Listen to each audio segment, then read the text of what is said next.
Kita masuk ke kabar yang pertama. Sesudah 3 hari hilang di perairan Tanjung Api-Api, Patricio Sena, anak buah kapal peri Garda Maritim, akhirnya berhasil ditemukan oleh tim SAR gabungan sejauh 1 km dari titik awal korban hilang akibat sekocinya dihantam ombak.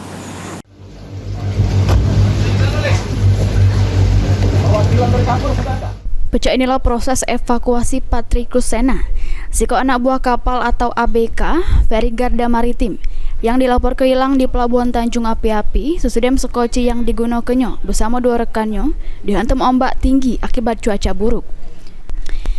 Jenazah korban ditemukan oleh tim SAR gabungan dari Basarnas dan Polairut sejauh 1 km dari tempat korban tenggelam sesudah 3 hari hilang.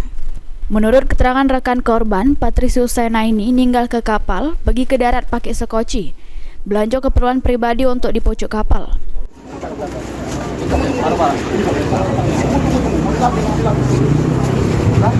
Mana kepala?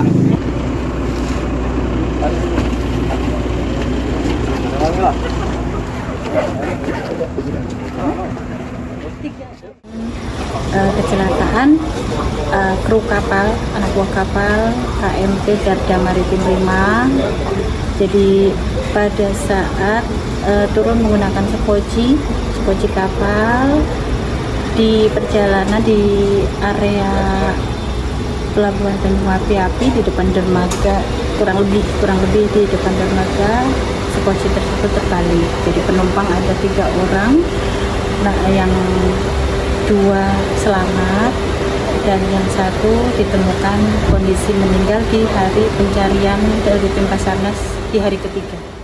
Ini korban sudah dievakuasi dan dibawa ke Rumah Sakit Bayangkara M. Hasan Plembang guna dilakukan visum.